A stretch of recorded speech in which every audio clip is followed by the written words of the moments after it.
Hello and welcome to Immobiliser Fit. Today we fitted a Starline Solaris track system where basically it's got tilt, motion, shock, impact sensor, tracking with a battery backup and phone alert, and it's also got horn honk. So we're going to show you how it works. So obviously when you leave the vehicle, just zap it in the normal way. You'll get one trip, one flash, a blue light will come on, and when you come back to the vehicle, just basically disarm it. You'll get normally 2 bleeps, 2 flashes. Unless it's been triggered, it'll give you several bleeps and several flashes to tell you the alarm is triggered in your absence. So what we're going to do firstly is we're going to arm it and we're going to wait for it to set, and then we're going to just show you the phone alert part of the system. So we're going to arm it. Okay, so now we're going to apply an entry to the vehicle without disarming the alarm, and you can see it trigger and then go into full alarm. There you go, factory fitted system is triggered first. Then we're going to trigger the other system. There you go, our system. Factory system's already been killed.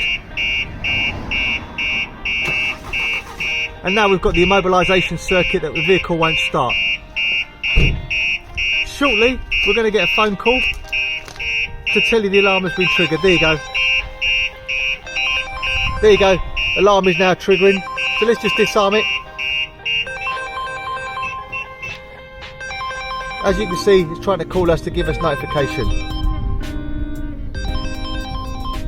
Really simple, really straightforward. So what we're going to do now, we're going to actually apply a force to it, and we're going to trigger an impact sensor to the vehicle. Also, if we open any doors, the alarm will trigger. And as you saw, when the alarm is going off, as soon as you turn the key and put the key in the ignition, we've killed the factory fit alarm, but our system is still going and the vehicle will not start. Okay, so shortly, we're going to actually apply a force. You're going to see it go off.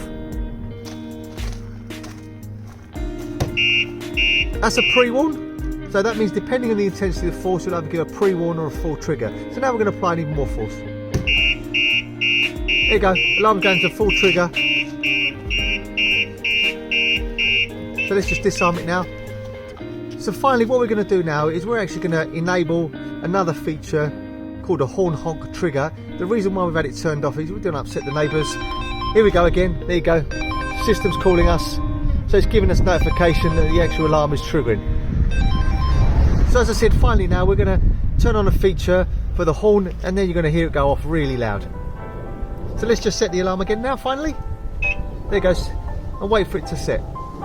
Okay, so now it's armed, and so what we've done is we've actually set a horn honk trigger with a slight delay, so it gives you about 5 seconds, 5 to 10 seconds to disarm the system as the alarm is counting down and triggering.